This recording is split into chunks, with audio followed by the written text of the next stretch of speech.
Добро вечер, почитувани гледачи, од мене Јубиша Цветковски. Ново издание на Клик Плюс на телевизија 21. Дали дополнително се продлабочува јазот меѓу власта и опозицијата на патот кон Европската Унија по посетата на председателот на Европскиот совет Антонио Кошта пред 2 дена во Скопје? Се разбили последната илузија дека нема алтернатива на уставните измени, иако власта е јасна дека Македонија останува силно проевропски ориентирана, но истовремено останува и на црвените линии дека уставни измени во овој момент без гаранции не се можни. Опозицијата бара власта да распише референдум, граѓаните да одлучат за Европската иднија. Колку пратениците се подготвени за уставни измени или можеби за предвремени парламентарни избори. Вечерва разговарам со пратениците Сања Лукаревска од СДСМ, добро вечер, и Бојан Стојановски од ВМРО-ДПМН. Добро вечер и на двајцата. Благодарам што сте во овој состав во Клик Плюс.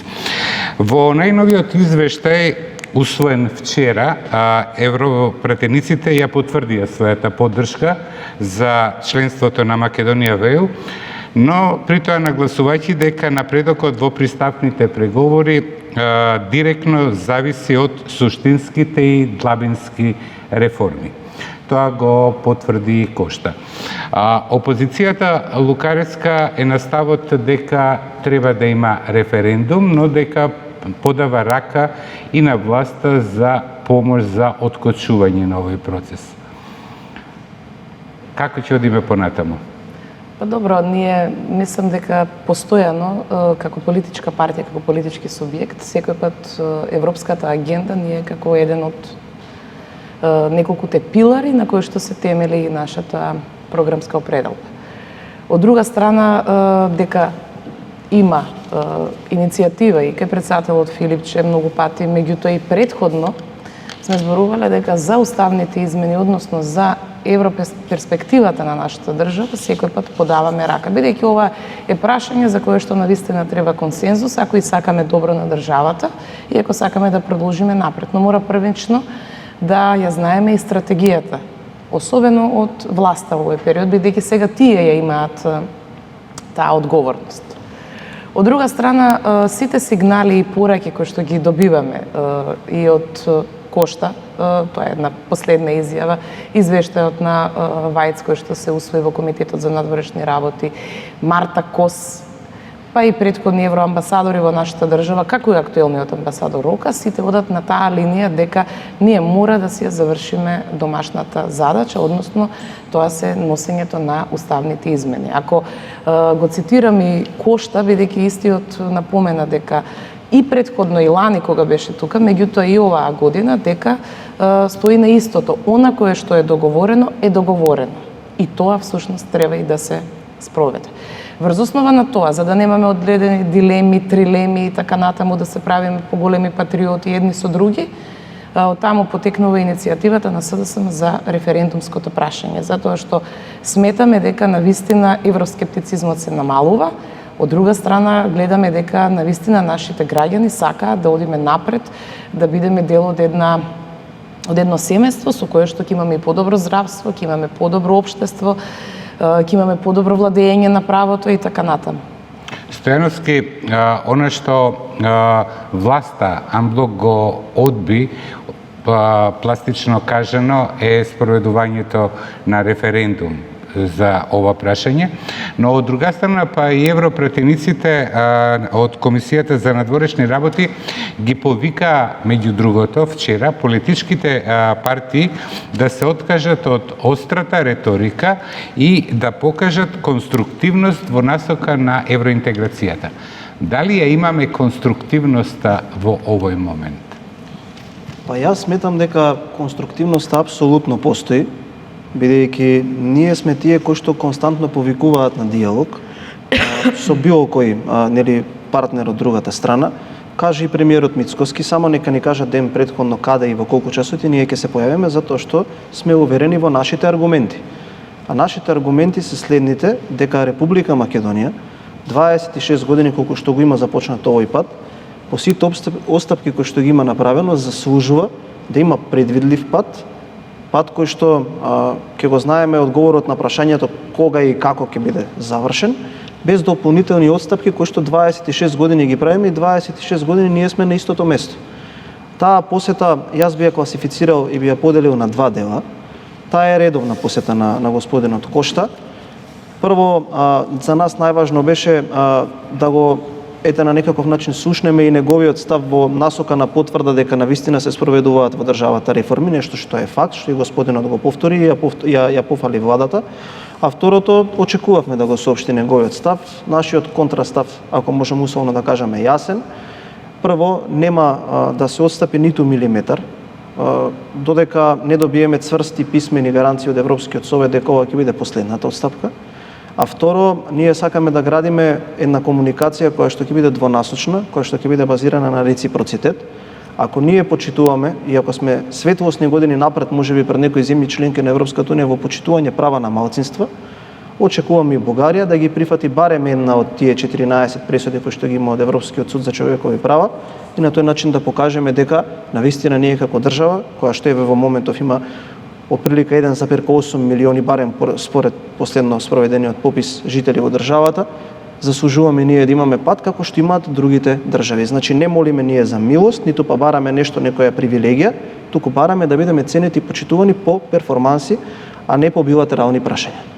Да, но никако не можеме да излеземе од тој лавиринт на билатералните прашања, бидејќи се наметна како билатерален спор и токму од тука констатацијата и кај представниците што доаѓаат тука, еве во неодамнешната посета и на Пленковиќ кажа дека ние бевме во ист период заедно со Хрватска. Хрватска е веќе земја членка децении во Унијата. Ние остануваме на иста позиција, дури не можеме да ги отпочнеме преговорите. Европската Унија е на ставот дека не може да даде такви гаранции какви што ние бараме во моментов. Дали можеби се размислува за употребување на онаа булдужер дипломатија? Министерот Муцунски најави можеби следната недела заедно при посетата на Бугарија со претседателката Силјановска Давкова дека ќе има некоја комуникација со новонаименуваната шефица на дипломатијата. Тука ќе дојдам до онаа теза која што подолго време во јавноста ја споделува вице-премиерот Александар Николовски. Никој не може да не убеди дека доколку некој од тешкашите земји членки од аспект на што го поставивте како теза за булдужер дипломатијата, ако сака да ја убеди Бугарија, ние сметаме дека може за едно попладне да ја убеди. И затоа овие 2 години водиме една трпелива дипломатија и премиерот тоа го кажа дека ова е маратона, не трка. И дека ние треба да бидеме многу рационални, да имаме една стратегија во која што ако вие направите анализа во претходните 2 години, изјавата како што беше изјавата на господинот Пленковиќ кој што е премиер на Хрватска, изјавите кои што ги слушнавме од Словачка, изјавите кои што ги слушаме наназад и од белгискиот министер за надворешни работи, изјавата од Кошта која што ја слушнавме од Софија, дека полека почнуваме да наоѓаме се повеќе сојузници во нашите аргументи. А нашите аргументи се тие, и јас не слушнав индикативна и јасна изјава или директна од господинот Кошта дека гаранции се невозможни. Тој го повтори ставот кој што го има, но јас не слушнав директен одговор, што значи дека ние треба да продолжиме со нашата вистина, со нашите аргументи.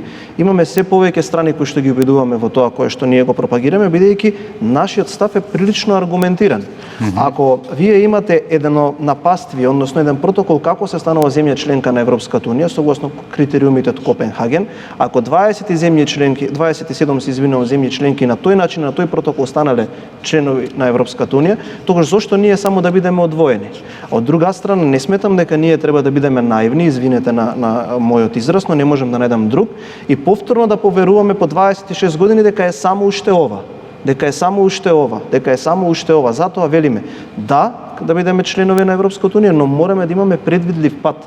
Мора да знаеме каде тој пат ќе не одведе и дека повеќе нема да имаме во овој пат до Европската унија билатерални предизвици кои што ќе значат идентитетски отстапувања.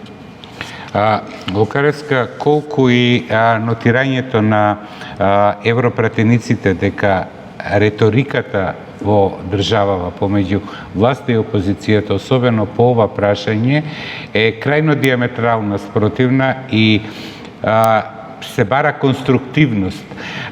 Можно ли е да се добие овој период кога навистина Македонија заслужува? Сите сме согласни покрај билатералниот спор со Бугарија да ги почне преговорите со Унијата. Дали може да се подаде рака меѓу двете најголеми македонски партии за откочување на овој процес и заедно да се седне на маса, бидејќи тука се нотира и изборниот законник. Вие кажавте дека не учествувате на средбата, но и тоа е еден од реформските закони. Постои ли таква можност и размислување во СДСМ да во овој период, кој е исклучително важен за земјава, да се седне и размислува на таа карта? Ако се навратиме наназад извесен период, ја знаете она иницијатива која што имаше и председател Венко Филипче и отиде кај барање за лидерска средба и тогаш отиде во владата на средба со премиерот Христијан Мицковски, на кој што се разговараше меѓу другото токму и за ЕУ агендата која што секако дека е битен сегмент од целото политичко функционирање. Од друга страна имаме доставено до сите политички партии резолуција за црвените линии во делот повторно на оваа ЕУ агента, каде што точно таргетот се става на тие уставни измени. Чекавме одредени забелешки да бидат дадени од сите политички партии, меѓутоа до ден денес немаме буквално ништо од било која политичка партија. Тоа се две работи за кои што мислам дека покажуваат и докажуваат дека сме спремни сите да седнеме на маса, сите политички чинители во државата и општествени чинители во државата, за да се откочи овој процес. Бидејќи преговарачката рамка, знаеме сите, не е билатерално прашање, напротив, таа е преговарачка рамка која што Европската Унија ние има дадено. Сега, диаметрално спротивни ставови имаме како две политички партии, затоа што нашиот наратив предходно, кога бевме влада, во делот на ова ЕУ прашање беше дека работиме забрзано, но не избрзано. А сега, актуелно она кое што го кажува владеачката партија, дека ова е маратон, а не е трка. Врз основа на тоа можам да напоменам, еве да се навратам и за изборниот законник. Нашето повлекување од работната група за изборниот законник беше укинувањето на техничката влада, затоа што отиде преку трупа во рамки на самата собраниска процедура. Да, но и вие бевте против функционирањето на техничката влада и техничката влада нема да се укине на овие избори, туку на следните. Да, и неколку пати досега исто и вие баравте укинување. Ќе се согласиме која е причината за формирањето на техничката влада. Тоа го знаеме уште, сведоци сме сега да не се зборувам историја на некој начин, ако може така да кажам. Меѓутоа, изборниот законник, односно промените кои што треба да се направат во изборниот законник, се дел од реформската агенда и бараат двотретинско мнозинство во парламентот. И без нас, тоа секако ако сака владеачкото мнозинство, ако биде донесен на дневен ред, ќе може да помине. Ние тука немаме никаква дилема. Но напуштивме токму од причини за тоа што за техничката влада испадна така како што испадна. Да не заборавиме дека сите политички чинители во општеството имаат зборувано за неопходноста на постоењето на техничката влада. Кога дојде СДСМ на власт, кога веќе имавме развиени демократски процеси, кога се врати слободата и така натаму, тогаш се виде дека веќе е излишно да постои техничка влада. Ако се сеќаваме, мислам сите сме. Да, Стојановски, истото и за вас, постои ли можност овие диаметрално спротивни ставови еден ден да се случи да се седне на маса и да се разговара и да се дојде до решение во интерес на граѓаните и на државата, бидејќи декларативно сите се залагате за тоа? Знаете како, во овој момент она кое што јас го гледам од што доаѓа како официјален став од СДСМ и нејзиниот претседател на секојдневните пресконференции е дека е прифатливо безусловно внесување на тие малцинства во уставот, во преамбулата, како амблок опција, со што ајде вака, целата оваа тема да ја симплифицираме за граѓаните во едно едноставно прашање. Кое е клучното прашање кога оваа тема ќе ја симплифицирате и ќе ја донесете до клучната платформа? Дали тој пристап го дава одговорот на прашањето што потоа? Што мислам за ова? Доколку, ете така, без да бараме гаранции, како што тоа го бара СДСМ, секој дневно го застапува во општеството, и ги направиме уставните измени. Еве да речеме денеска ги правиме. Се собираме вечера во парламентот и ги правиме. Што ако утре добиеме повторно ново вето? Што потоа? Тоа е крунското прашање на кое што ние бараме одговор, а за кое што не можеме да го добиеме од страната на СДСМ. И сега вие кога ќе го поставите прашањето што потоа, ете, направиме уставни измени и утре добиеме ново вето. Бидејќи ние во минатото и името го сменивме, ни велеа само уште ова. Па нели претходно беше и знамето, па територијалната поделба и имаме само нови блокади. Ете го смениме уставот и го внесеме тоа малцинство во преамбулата. Што потоа ако ни стават вето? Нема одговор. Одговорот е ист како што го има сега новата влада во Бугарија, за која што можеме да кажеме, понакое што го слушаме и од министерот за надворешни работи, дека позициите не одат во фаза на омекнување или во создавање одредена волја за седнување за диалог, туку одат во радикализација. Тоа е впечатокот од состанокот кој што бил нели на маргините на некој настан кој што ги имале двајцата министри за надворешни работи. Сега зошто доаѓа до радикализација? Тука ќе ги употребам зборовите на поранешниот министер за надворешни работи, пред некој ден гостуваш на еден ТВ дневник на национална телевизија, нормално министер за надворешни работи од владата на СДСМ, Никола Димитров, кој што го постави на ваквиот начин. Замислете во Бугарија да има партија како што е СДСМ во Македонија. Сега, ако вие во политичкиот спектар во Бугарија имате политички партии кои што можеби да кажеме доста повеќе поларизиран е политичкиот простор во Бугарија од кај нас, во однос на прашањето кон Македонија имаат обединет став, тогаш замислете како ние тука можеме да браниме национални позиции или црвени линии, кои што ја не можеме да... Кои се тие црвени линии од страна на СДСМ, кои што викаат, ајде да ги внесеме одма Бугариите во устав, без притоа да бараме никакви гаранции. Кои се тие црвени линии? Тоа не е црвена линија, тоа не е ни бела линија. Ја не можам тоа да го разберам. И сега замислете вие да сте во позиција на премиер или на влада во Бугарија и да имате во позиција која што можеби сака да добие поени на ова прашање, и како вие да седнете да разговарате со некој кој што ви вика ни треба гаранции од ваша страна дека ова ќе биде последно, дека нема да преговараме за идентитетот, дека ќе прифатите една од пресудите за македонците во Бугарија да имаат елементарни права, каде што имате опозицијска партија која што вели ајде одма да ги прифатиме овие измени. Тука се разликуваме ние. Сметате ли дека со ваквата реторика и со ваквите ставови СДСМ штети на евроинтегративниот процес или обратно прашањето и кон нив? Па јас вака би го поставил, не само што СДСМ штети на евроинтегративниот процес, кој што визави националниот интерес, сметам дека е следствен процес. Со ваквите позиции СДСМ штети на националниот интерес, бидејќи ова нема да биде последното барање. Јас навистина не знам кој во Македонија верува дека ова ќе биде последното барање. Дали ние не ги слушаме или одбиваме да ги слушаме изјавите кои што доаѓаат и од сегашниот премиер, поранешен претседател или од членовите на неговата влада или од неговите коалициски партнери. Сега, ако сакаме повторно извинете што ќе го искористам овој збор да сме наивни или да сметаме дека сме такви, тогаш ние не можеме да седнеме да преговараме за ова. Ние не можеме да седнеме да постигнеме договор со некој кој што смета дека ние не треба да имаме апсолутно никаква гаранција. Па до кога се поставува прашањето? Да, но... Да, слободно Лукарис. Во оваа насока. Се согласувам со колегата дека патот кој што го изодевме до влез во Европската унија, за да влеземе во Европската унија, не беше фер, беше навистина макотрпен и постојано дека бевме под пресинг за било какви нови пречки. Меѓутоа, ако ги слушнеме сите релевантни меѓународни лица кои што доаѓаат во нашава држава, кои што имаат своји обраќања на други форуми, сите го зборуваат истото, дека оваа е преговарачката рамка и дека уште уставните измени да се донесат во собранието, врз основа на тоа ќе може да се отворат и поглавија. Се извинувам, ама така беше и со промената на името. 26 години е така, тоа е проблемот. Затоа велам, клучното прашање не го одговараме. Што ако утре ги донесеме уставните измени и повторно добиеме вето? Не смееме да бидеме наивни повеќе. Мораме да имаме стратегија и цел.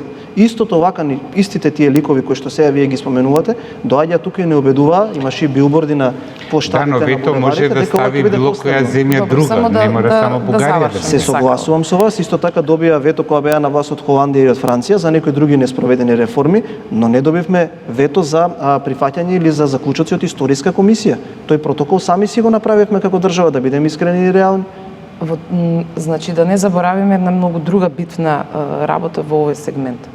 Пред да дојдете на власт, вие кажувавте, мислам не вие конкретно, вашата владеачка, вашата партија, го имаме лекот за фрустрациите кои што ги имаме кон Европската Унија, за тој цел процес. Ние сега лекот не го гледаме, затоа што ние сега мора да слушнеме која е стратегијата, кои се чекорите, кои се постапките, кои што ќе го олеснат нашето влегување во европското семејство. Затоа што слушнавме 3 изјави. Прво, дека Преспанскиот договор е круна на една дипломатија. Понатаму слушнавме дека и тоа што сме во НАТО, дека е феноменална работа. И на крајот слушнавме од председателката на државата дека всушност прашањето за македонскиот јазик, култура и национален идентитет е абсолвирано. Значи, тоа се 3 изјави кои што ги даваат највисоките челници на власта во државата. Тогаш каде е проблемот? Ако пак ќе повторам, и Кошта, и Марта Кос, и Вајц, и сите релевантни меѓународни фактори ни велат дека преговарачката рамка не може да се промени, иако да не забораваме во 2022 имавте иницијатива за референдумот за менување на преговарачката рамка. Така беше како политичка партија. Еве сега ние бараме референдум да видиме дали граѓаните се за или против Европската Унија. Ако излезе на тој референдум дека граѓаните не ја сакаат ЕУ, тогаш понатаму ова прашање го затвараме. Но ние мора да ја видиме стратегијата. Уставни измени со одложено дејство не беа дозволени, односно не се прифатливи од страна на меѓународната заедница. На крајот на краиштата го имаме договорот за добрососедство со Бугарија, може да го раскинеме во било кое време, бидејќи таму има и посебна одредба која што стои дека може да се раскине. Се размислува можеби во оваа насока. Знаете како? Ајде ќе почнам прво од почеток и ќе одговорам на ова прашање. За трите тези кои што навистина е тажно за една допред малку сериозна партија, така ќе се изразам сега, само овие 3 тези да ги пласира во јавноста, сите 3 да бидат базирани на лаги. Прво, и самата сте свесна и сме на почитуван медиум каде што тоа може да биде демантирано. Никој никогаш не кажал дека Преспанскиот договор е ремек дел на дипломатијата, туку тоа беше кажано на начин на кој што тоа беше поставено во прашална форма, во контекст. Ако тоа е ремек дел на дипломатијата Преспанскиот договор, тогаш зошто исто не се постапува и со договорот за добрососедство, бидејќи двата договори се во коализија? Зошто? Бидејќи и претседателката тоа многу јасно го нагласи, сега кој сака да слушне, ако сакаме да водиме политика на дневно ниво, да инсинуираме, тогаш е во ред, но ако сакаме да сме сериозни, тогаш мора многу внимателно и детално да ги следиме изјавите. Зошто се во коализија? Тоа беше насоката и на изјавата и на премиерот и на претседателката, бидејќи ако со Преспанскиот договор се гарантира македонскиот идентитет од некоја година, односно некој период до сега, тогаш не може со друг договор тоа да се менува. И затоа претседателката кажа, сакаше можеби, да предизвика внимание кај другата страна со која што е подпишан Преспанскиот договор, дека ако сакаат тој договор да биде испочитуван, треба да реагираат на друг подпишан договор кој што иде во колизија со тој. Односно, да симплифицирам, ако вие влезете во содржината на договорите кои што вашата влада ги има подпишано, ќе сватите дека Преспанскиот и договорот за добрососедство со Бугарија се во колизија еден на друг. Тоа е суштината на изјавата. За НАТО дека е феноменална работа, еве и јас ви го повторувам дека е тоа така, но треба да бидеме тука реални, исто како што сега за Европската Унија. НАТО не е заслуга само на владата на СДСМ, бидејќи условот за да влеземе во НАТО беше да го смениме името. Претходно и премиери на СДСМ не го менувале името. Ако тоа е заслугата, тогаш во ред. Но јас мислам дека за да бидете вие член на НАТО, треба вашата армија да биде до некоја состојба на готовност за која што се заслужни сите влади претходно. Од аспект на раскинувањето на договор. Ајде да бидеме реални. Немојте да си играме со чувствата на граѓаните, бидејќи некогаш во оваа држава треба да бидеме свесни, да ни стане јасно дека треба да сме легалисти. Што значи дека треба да сте легалист?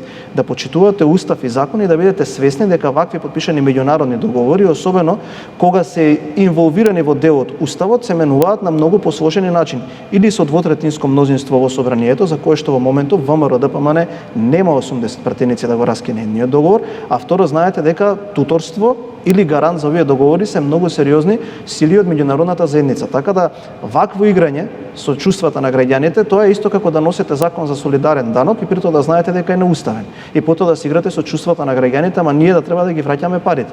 Тоа е исто така со балансерот. Тоа е исто така со еден куп на закони кои што сега паѓаат на уставен суд. Тоа не е сериозно водење на држава.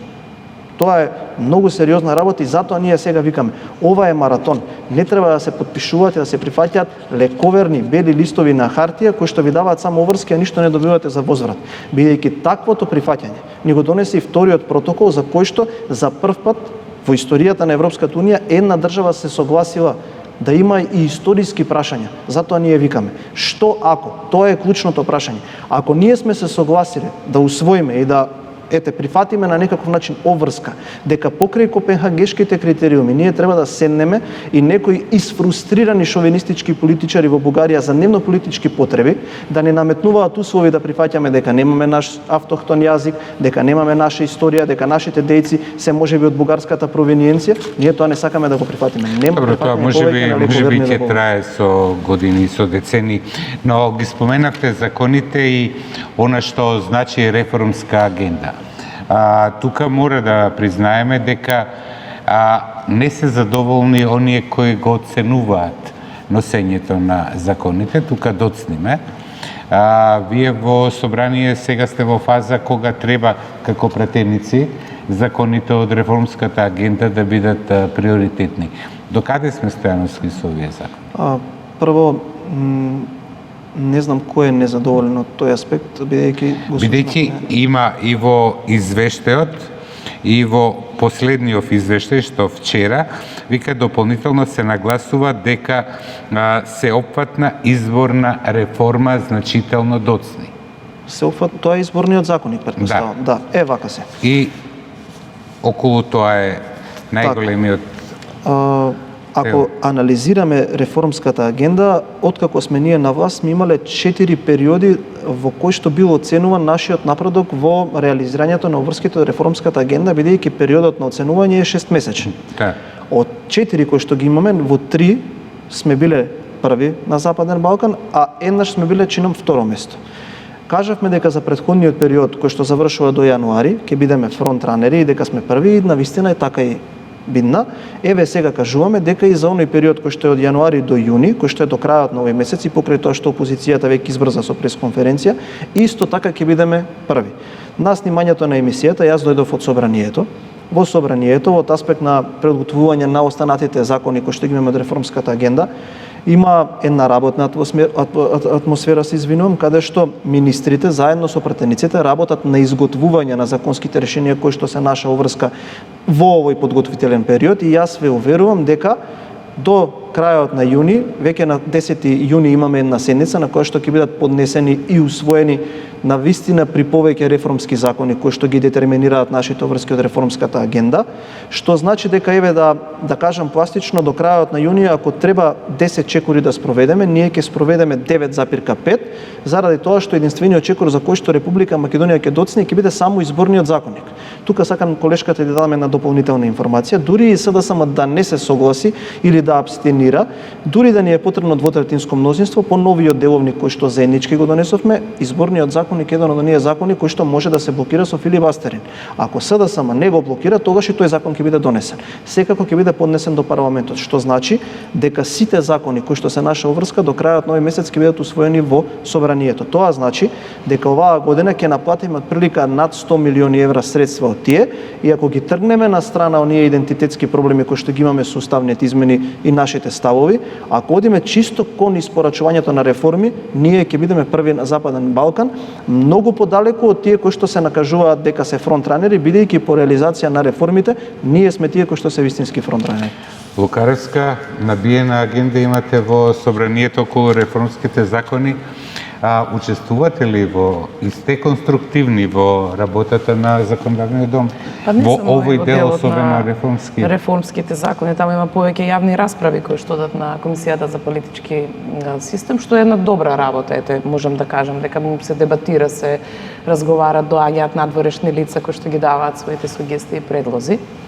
Реформската агенда е клучна и многу интензивно како партија политичка, секојдневно ги броевме деновите. Не од причина што не сакаме да успее таа реформска агенда, но од причина што слушнавме како опозиција дека изјави имаше од типот дека реформската агенда ќе биде завршена на 1 јуни. Тоа ние не го измисливме, да знаеме дека треба да заврши до крајот на јуни. Но меѓутоа веројатно преамбициозните најави дека се ќе биде готово на 1 јуни, испадна дека сепак недостасуваат уште тие неколку дена до крајот на јуни за да се заврши таа реформска агенда. До пред известно време очекувам дека одредени министри кои што беа во длабок зимски сон, па се разбудија дека треба да ги спроведат тие реформи, ќе бидат дел од таа владина реконструкција. Но од друга страна, пак да се навратиме на изборниот законник. Ние немаме причина, нити пак имаме таква стратегија за да правиме било каква блокада, иако тоа ни следува. Но сепак никој пат СДСМ не бил под плаштот на блокирање на одредени работи, кои што може би значат одредени државнички процеси да одат напред. Сега за сега ние не сме имале било каква координација за да разговараме токму за овој изборен законник. Ставот сме го кажале, иако знаеме дека ако сакаме да имаме промени во рамки на изборното законодавство во нашата држава, се она кое што истоветно беше во сите програми на политичките партии, кај нас и кај вас, дека бараме една изборна единица, дека бараме отворени листи, дека бараме други одредени сегменти кои што се наметнати од страна од ОПСИ ОДИХР. Македонија да биде една изборна единица и да има отворени листи. Бидејќи помалите партии безмалку секојдневно и постојано го бараат тоа, големите партии само декларативно даваат поддршка, но никако да дадат зелено светло за тоа да се реши. Дали можеби Стојановски сега во новиот изборни законник може ова да се случи? Па мислам дека има некои предлози кои што се блиску до прифаќање во таа насока. Не би кажал дека големите партии на некаков начин индиректно тоа го блокираат, бидејќи секогаш треба да ги поставиме јасно дефинираните услови. Нема, мислам дека никој проблем во оваа држава Македонија да биде една изборна единица, можеби дуи и да на таков начин се смени изборниот модел, но мислам дека ставот на повеќето партии во држава е мораме да поставиме процент на репрезентативност и сметам дека тука се на некаков начин сопнуваме во консензусот, бидејќи партиите поголем дел од нив бараат, бидејќи ако е една изборна единица, тогаш треба да има и праг кој што треба да биде поменат за некоја партија да се квалификува во Републичкото собрание и сметам дека тука е прагот на сопнување, но од она кое што имам како информации, барем видов дека вчера има седница на работното тело за изборниот законник, сметам дека и ова прашање е блиско до решавање.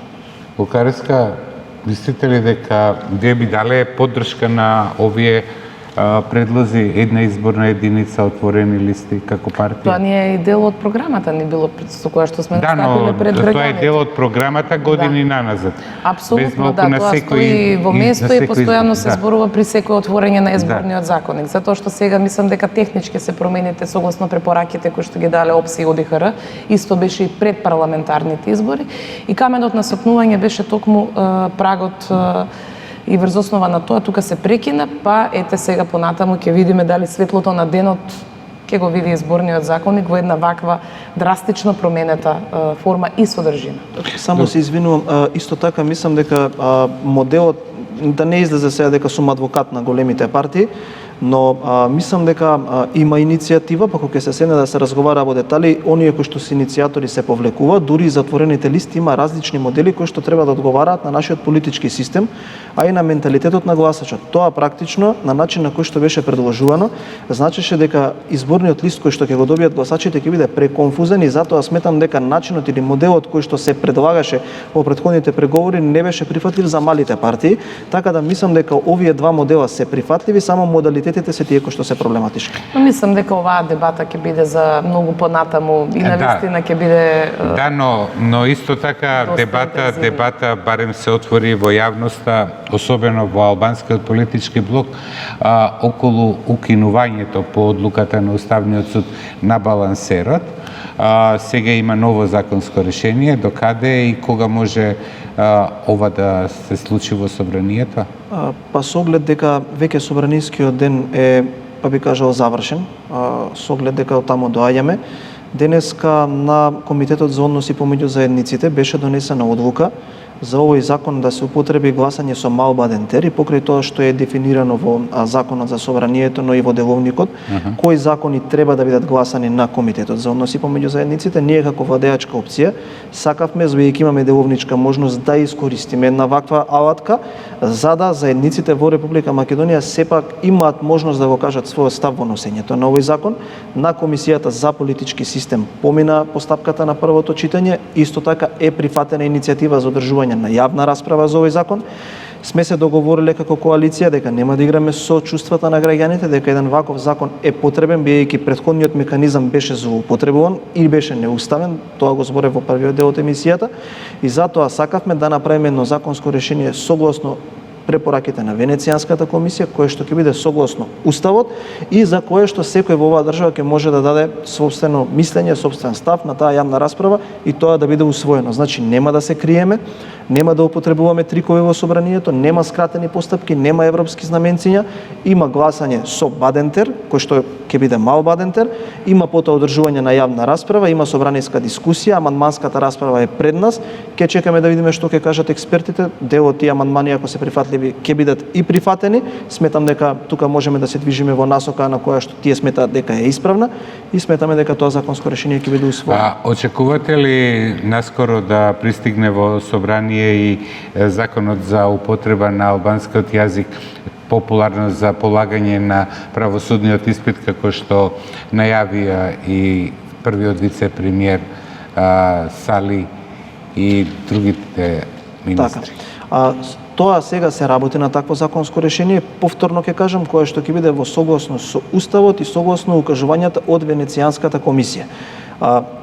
Мораме еднаш да се научиме, повторно ќе повторам, во оваа држава дека треба да бидеме легалисти и да не си играме со чувствата на граѓаните.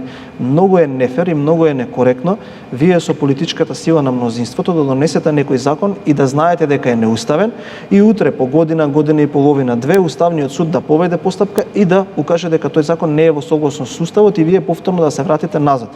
До сега 20 години политичката партија што го проблематизира ова не успеала да го реши. Многу ми е како да ви кажам, поразително, како личност, како граѓанин на оваа држава, кога гледам дека има политички сили кои што освен романтичарски национализам, кој што нема никаква врска со реалноста, нема друго што да продуцираат во јавноста, така да ова законско решение очекувам веднаш штом ќе поминат овие фази, да дојде во собранието и да биде усвоено. Лукареска, ќе ги дадете ли вашите забелешки или поддршка на овие закони за кои зборувавме, балансерот, употребата на албанскиот јазик за полагање на правосуден испит? Кој е вашиот коментар? Па најпрво треба да ги видиме законските решенија, што содржат тие, предлог законските решенија, што содржат тие. Во делот на балансерот би прифатиле се она што значи почитување на квалитетот, мерит системот, наместо злоупотребите за кои што бевме сведоци, кои што создаваа огромен немири меѓу граѓаните и во администрацијата и во сите други сектори кои што го опфаќа балансерот, нели? Така да треба навистина да имаме пример што значи балансер. Тоа најмалку значи да одиме на квантитет или да броиме определени места на одреден оглас, напротив, дека на оваа држава и на сите оние сектори кои што ќе бидат засегнати од новиот закон, дека е неопходно да се покаже квалитетот и врз основа на тоа ќе ги носиме и нашите одлуки понатаму. Во делот на полагањето на правосудниот испит на албански јазик, ние го дадовме... Да, но не станува збор само за правосудниот испит, барем според најавата. Не, генерално, пошто за тоа и за сите други испити кои што се полагаат на македонски за добивање лиценца за работа. И стоматологија, и медицина. Затоа што не постои тема според мене за која што не може да се разговара. Нормално во рамки на парламентот е домот на кој што се разговара. Од друга страна, што имам огромна критика, е за скандалозното однесување при протестите на кои што бевме сведоци во нашиот град. Замислете, луѓе кои што се правници, идни адвокати, идни нотари, идни извршители и така натаму, кои што ќе бидат столб на општеството, да даваат такви скандирања. Тој фолклор за мене беше навистина одвишок, непотребен, затоа што пак ја напоменам, секоја тема која што е навистина можеби во одреден сегмент создава одредени разлики кај различните политички партии, секако дека треба да се реши на маса со соодветни предлози. Особено предлози и потврда од Венецијанската комисија. Во дел од вашето кажување во контекст на реформската агенда и активноста на некои од министрите кои треба да предложат закони, рековте дека некои од министрите како да биле во зимски сон и можеби ќе бидат променети во најавената реконструкција на премиерот, кој рече дека до крајот на овој месец ќе има реконструкцијата, без малку символично по 2 години од власта. Сметате ли дека ќе биде оправдана и дека е потребна реконструкција на владиниот кабинет и еве како пратеник и како член на СДСМ задоволни ли сте од досегашниот тек на работењето на владата на Мицкоски? Не. Секогаш дека не, затоа што гледаме и граѓаните гледаат што како оди државата и какви процеси се случуваат. Пред се да земеме од економски аспект, дека имаме пад на животниот стандард, дека економскиот раст не е онака како што ни се ветуваше дека ќе биде. Се она кое што се ветуваше во рамки кога беа ВМРО-ДПМН во опозиција, не е она кое што ги даде очекувањата кај граѓаните. Добро, за овој дел економскиот пред крајот, но околу најавената реконструкција на... Па сметам дека таму навистина има одредени профили на министри кои што не си ја вршат својата работа како што треба. И има одредено незадоволство согласно оние целни групи кои што тие ги покриваат или согласно оние институции. Например, сега на 10 јуни на дневен ред е прва интерпелација која што ја поднесуваме како пратеничка група на СДСМ и коалицијата за работењето на министерот за земјоделие Цветан Трипуновски. Таму ќе си ги кажеме нашите ставови со аргументи, со факти, ќе направиме споредба што било и што е сега, бидејќи тоа го слушаме и многу гласно од страна на земјоделците. Од друга страна, министерот за економија. Токму за него се однесува дека го преспа целиот период кога треба да се носи реформската агенда. Па потоа гледавме таму слики со станоци, па се направи одреден притисок за да почне да ги... Јас имам поставено пратеничко прашање зошто тој доцни во рамки на тие негови обврски кои што има во делот на реформската агенда. Ако го гледаме тоа и од делот на она што значи негов ресор, во делот на минималната плата, во делот на ценовните шокови, во делот на енормното зголемување на цените, ние не видовме никаква реакција од министер кој што треба да работи токму на оваа проблематика. Има и многу други, меѓутоа ќе видиме секако ако настане таа реконструкција што побрзо и кога ќе влезе во една собраниска процедура, за сите тие промени ќе разговараме. Стојановски, може ли да очекуваме голема или мала реконструкција на владиниот кабинет на премиерот Мицкоски? Тоа е прашање што најкомпетитивно би требало да ви одговори самиот мандатар. Од тоа што го знам и што можам да ви го соопштам вечерва, наредната недела очекувам да се одржи седница на извршниот комитет каде што ќе биде докомплетирана партиската реорганизација. Тоа остануваат да се именуваат претседатели на општинските комитети, чинам на 4-та и 5-та изборна единица. Понатаму да се именуваат и оние кои што треба да ги водат другите тела во партијата, како униите, со тоа што тука ќе го заокружиме процесот на партиската реорганизација, за да може веќе во втората половина на месецот јуни да се седне со коалицијските партнери и да се разговара во однос на ова прашање, бидејќи чинам дека и самиот премиер кажа, неговиот кабинет ги анализира перформансите на секој министер и секој ресор одделно, па таму каде што сметаме дека треба да настапи одредено размислување, секако дека ќе биде предложено до собранието.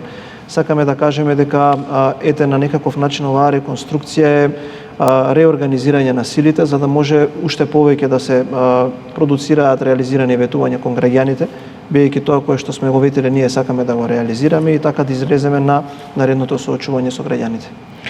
Да, наредното соочување со граѓаните, барем според срамежливите најави на одредени политички структури, но премиерот беше јасен дека оваа 2026 нема да има избори, дека нема да биде изборна година, така што можеби 2027 се подготвуваат, барем според политичките аналитичари, предвремени парламентарни избори.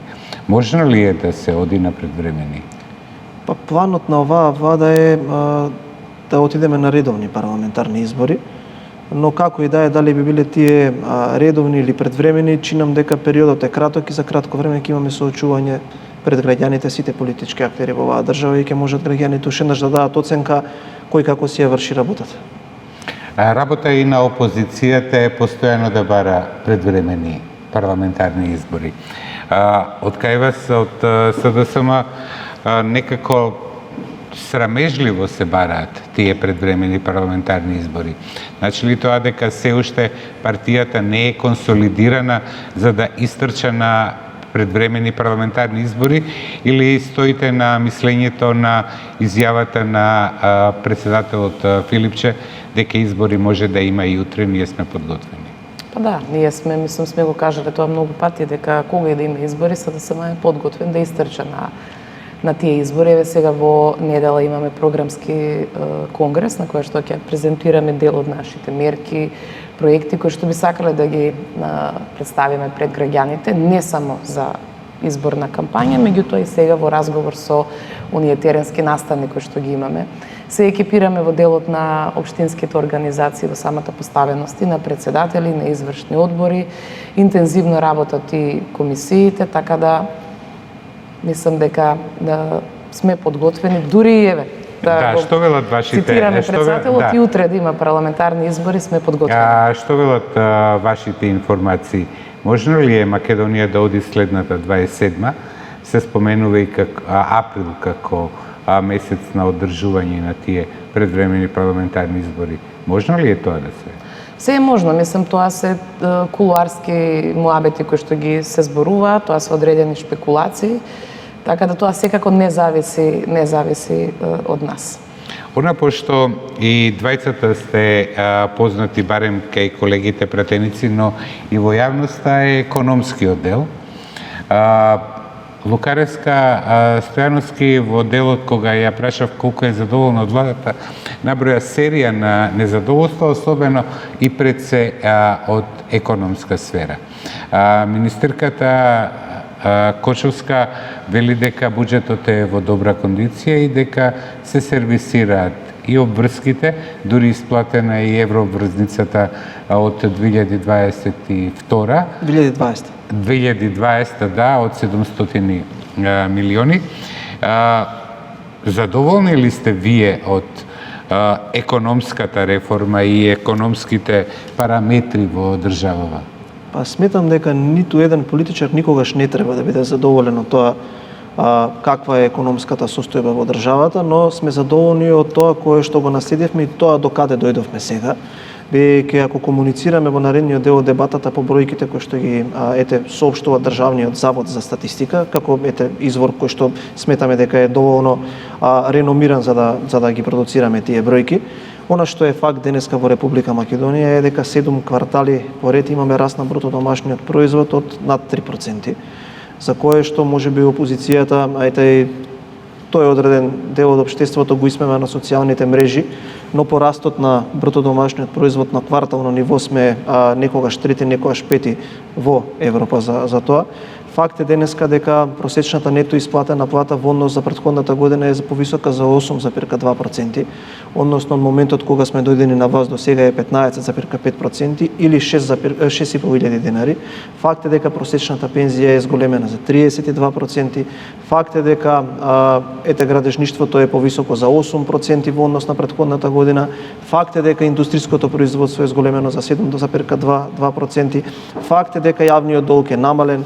Факт е дека сите во државната управа добија повисоки плати. Факт е дека во Македонија не се градело од аспект на инфраструктурата никогаш како што се гради сега, и тоа ни укажува дека можеме да гарантираме дека веќе сме создале платформа за да можеме во наредниот период сето ова кое што го кажуваме како бројки и проценти граѓаните инвестиции, тие не се задоволителни. Факт е дека сега сме направиле една платформа во која што сите овие проценти и бројки во наредниот период граѓаните ќе треба да ги на некаков начин и видат директно преку да ги почувствуваат како реален бенефит во ефектот. Ги споменавте странските директни инвестиции. од она кое што можам да го кажам од аспект на геополитичката ситуација во светот, која што владее, како и предпазливоста на инвеститорите кои што се одлучуваат да инвестираат. Ние навистина сме задоволни од тоа што го имаме како присутно во моментов, бидејќи ако ги видите вие можностите кои што оваа држава ги нуди од аспект на привлекување на странски директни инвестиции, може да се види дека во изминатите 7 години апсолутно ништо не е направено во таа насока, а тоа е вие да ја истакнете вашата конкурентска предност во однос на земјите кои што ги имате во вашето обкружување, земејќи во контекстот дека тие земји имаат и излез на море. Ние мораме да понудиме една инфраструктура која што ќе биде во насока на побрз проток на робата тука, но и на една креативна законска регулатива која што земјите кои што, односно инвеститорите кои што сакаат да инвестираат, ќе инвестираат кај нас наместо во земјите во регионот. Затоа во собранието сега имаме повторно еден закон со кој што дополнително ги намалуваме дел од царинските производи кои што влегуваат тука и кои што треба да идат во извоз. Затоа го стимулираме извозот, затоа даваме меки кредити на компаниите кои што сакаат да инвестираат, затоа толку силно вложуваме во инфраструктура, размислуваме за брза пруга, затоа во овој момент го распишавме тендерот за интерконектор кон Србија, затоа во овој момент го пуштевме продуктоводот кон Грција, го градиме интерконекторот на газ, затоа се поврзуваме со далноводот во Албанија, бидејќи ова е она кое што ние треба да го представиме пред тие инвеститори и да дојдат и да вложуваат во нашата држава. Лукаревска многу затоа употреби Стојановски, сигурно вие имате реплика на неговото кажување? Ако зборуваме дека претходните 7 години, но тоа ќе почнем дека ништо не е направено, тоа е една голема лага. Овдека имам прилог некој од медиум дека општините зборчат вкупно 86 милиони евра за една година. Тие надзидале нови 22 милиони евра. Мислам, знаете СДСМ колку градоначалници има и дека во 2021 година ги изгуби локалните избори. Ако е се катастрофално, заради нашето владење на локална власт бевте извесен и сте се уште максимална власт е всушност на локално ниво.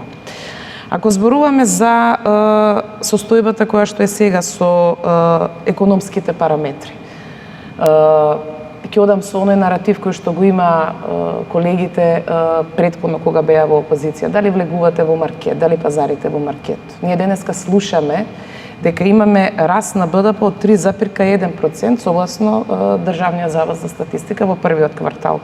Но истиот извештај нас не покажува дека финалната потрошувачка има учество од дури 86,4% во бруто домашниот производ. Како расте, која е иницијативата за растот на економскиот раст? Во суштина тоа значи дека имаме високи цени.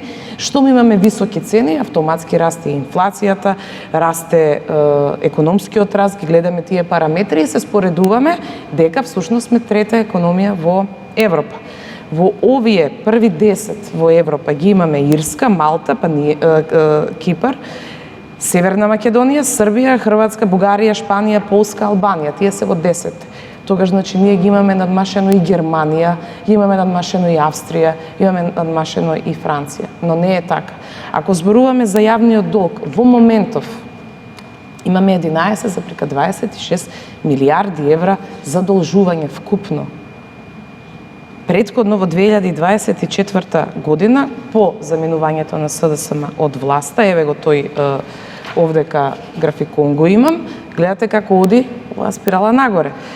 Зошто тогаш имаме земено унгарски заем една транша од 500 милиони евра, имаме уште едно од 500 милиони евра, па имаме од странските банки, сега последното задолжување од 260 милиони евра и имаме една обврзница од 1 милиарда. Ако е се супер и ако се супер се менаџира.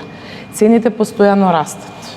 Тоа го гледаме, тоа постојано се случува. Секако, ќе го земам во предвид фактот дека имаме во моментов и криза која што не е засега само нашата држава, но секако дека е во рамки на светски и европски стандарди. И секако тоа се создава една така. Ќе имаме навистина дебата, очекувам и за ребалансот на буџетот, тогаш ги соочуваме фактите и тогаш и почесто сме и на дебати, секој со своите анализи. Да. Кратка реплика. Да, благодарам за можноста. Конструктивни. Знаете како, кога ќе зборувате за финалната потрошувачка како контрибутор на бруто домашниот производ треба да знаете две работи. Прво, личната потрошувачка, таа е која што секој граѓанин или секој домаќинство во државата ја продуцира. И таа е повисока заради тие две бројки кои што ги кажав додека дојдов до заклучокот, а тоа е дека просечната нето исплатена плата е зголемена за 15,5%, а просечната пензија во државата е зголемена за 32%, што укажува на тоа дека секако кога граѓаните имаат поголеми приходи и повеќе трошат, а од аспект на државно ниво, државата повеќе троши заради тоа што финансира повеќе проекти, тоа вие можете да го видите на терен. Тоа е една работа. Од аспект на задолжувањата, еве да ви известам, во овие 2 години од кога ВМРО ДПМН ја предводи владата, има вратено 4,5, повторувам, 4,5 милијарди евра стари долгови кои што ги направила владата на СДСМ, а до 2031 година имаме за враќање уште 9, повторувам, до 2031 година враќање уште 9 милијарди евра стари долгови кои што ги зела претходната влада. Во тој лист кој што го покажавте, таму имате апсолутен износ на долгот визави бруто домашниот производ. Еве јас ќе бидам доволно културен, бидејќи сте дама, нема да го кажам тоа, ама ако сакате вие прочитајте го, па да видат граѓаните дали сега е повисок од таков аспект јавниот долг или тогаш кога вие сте ја оставиле власта. Кажавте тука неколку работи. Прво, унгарскиот кредит и двете транши кои што ги повлековме, едната знаете каде заврши во проекти за општините и за меки кредити кон стопанството, додека втората транша од 500 милиони евра заврши во враќање на стар долг од ваше време, односно враќање на еврообврзница. Овие 260 милиони евра кои што вие ги споменувавте, за кои што вашиот лидер држеше неколку пресконференции, вчера легнаа на државата, но вчера имаше и известување од Министерството за финансии дека е платена втората транша на еврообврзницата од 2020 година од 700 милиони евра повторно враќање на стар долг кој што се зема од вашето време. Сега, ако зборуваме веќе за јавен долг, тогаш треба да го поставиме следното прашање, а тоа е дали граѓаните се сеќаваат што остана од долговите од времето на владењето на СДСМ. Вие кога дојдовте 2017-та, јавниот долг во апсолутна бројка беше 4,7 милијарди евра, ја оставивте со 8,8 милијарди евра, а што видоа граѓаните од тоа? Многу јасно прашање. Понатака, ако сакате да го споредуваме номиналниот бруто домашен производ, оваа влада за 2 години го има зголемено бруто домашниот производ во номинално ниво повеќе од колку претходните 7 и затоа корелацијата, мислам, тоа е економска логика, едноставно се учи во првиот семестар на макроекономија на економски факултет, каде што вие гледате дека јавниот долг иде во насака на визави апсолутната бројка визави бруто домашниот производ. Затоа сега јавниот долг е помал. Бидејќи сега има повеќе приходи, бидејќи сега се финансираат проекти во капиталните инвестиции, а не се трошат парите на начин кој што ги трошеше владата во која што СДСМ беше дел. Има можност или завршуваме? Може кратко за последното прашање. Во ред. Ако унгарскиот кредит, една транша имаме за општините од 500 милиони евра, 250. Добро, 250, тогаш зошто, ево ова што ви го кажав претходно, се заглавени во долгови општините? Заради тоа што... Не, мислам, не ме прашувам, јас само констатирам, извинете. Понатаму, за инфлацијата проекцијата беше 2,5%. И од Народната банка, и од Министерството за финансии, во фискалната стратегија тоа го гледавме. Сега реалноста оди малце попесимистички. Народната банка вери 4%. А зошто? Кажете ми зашто се поскапени цените, нема мерки, затоа што не ги замрзнавте цените, затоа што пак ќе кажам, ама морам да ви поставам вакво прашање, следите што се случува во светот вие? Дали го кажав тоа? Дали истото го зборував? Дека да, го имам во предвид моментот, дека имаме криза која што и на светско и на европско ниво. Од друга страна, имаме зголемување на трошоците од месец во месец. Синдикалната кошничка исто така се зголемува. Имаме индекс на сиромаштија 21,9%. Имаме загрозување на девизните резерви, бидејќи тоа е наведено во самата фискална стратегија. 1 милијарда, односно 900 милиони евра има повеќе девизен одлив отколку што има прилив. Тоа и го дебатиравме на собраниска седница. Единствен ефективен начин за краткорочно контролирање на инфлацијата во овие вакви тешки услови беше замрзнување на цените. Тоа е и мој одговор на она што и претходно ме прашавте. Кој од министрите треба да се смени? Тој што ја преспа целата кариера, односно целите две години. Граѓаните не живеат добро. Еве, имаме анкети постојано на сите телевизии. Што ќе кажете за цените? Дали сте задоволни? А од друга страна, она кое што е неопходно ако растат цените, мора да расте и минималната плата. Токму тоа таа ми не беше расте. последното Растеше само прашање. во време на Можно ли е и покрај бурните реакции, најави, протести на синдикатот, зголемување на минималната плата? Изводливо ли е тоа? Можно е доколку седнат и се договорат со работодавачите. Тоа што тие ќе го договорат е по кој знае кој пат ние остануваме на ставот дека ќе го прифатиме. Синдикатите на економско-социјалниот совет треба да го отворат ова прашање, да се договорат, да дојдат да и соопштат на владата дека подале рака и ние тоа ќе го прифатиме. За сето она кое што се договориле, ние сме го прифатили и затоа можете да видите дека 99,5% од државната управа склучи колективни договори со владата каде што имаат покачување на плата. Да, но постои ли можност модул власта да биде арбитар помеѓу работодавачите и синдикатот, бидејќи ниту еден работодавач не му е во интерес да Па ние и сега сме зголемува расходите. Не, и сега сме ние арбитар. Ние кажавме, ги помагаме работниците во однос на тоа што е наша надлежност, зголемувајќи ги платите во државната администрација, ги помагаме работодавачите во однос на нашата надлежност со пласирање на меки кредити, нека седнат, нека се договорат да дојдат да не известат и ние тоа ќе го прифатиме. Зошто? Бидејќи ние имаме само отприлика 18.000 работници кои што примаат минимална плата во државната управа, можеби и се помалку, не е тоа проблем за буџетот, но најдобрата минимална плата е таа која што реално исплатена на терен. Кој треба да ја прими, тој што треба да ја даде, се тие две страни, нека се договорат, ние тоа ќе го прифатиме. Да. Лукаревска, за крај истото минималната плата е неопходно дека мора да се зголеми. Велите дека треба да биде и повисока од 600 евра.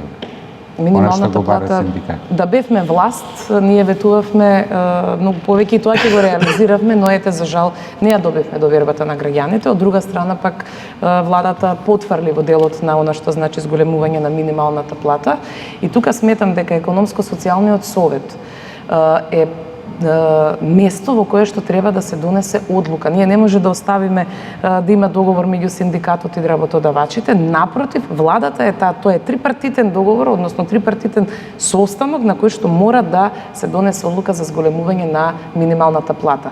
Како што растат цените, така мора да расте и минималната плата и тоа е неопходно. Сања Лукаревска и Бојан Стојановски вечерва беа гости во Клик Плюс. Благодарам што отворивме многу прашања, дадовте и многу конкретни одговори. Благодарам, посакувам успех. Вам почитувани ви благодарам за досегашната доверба. Довидување.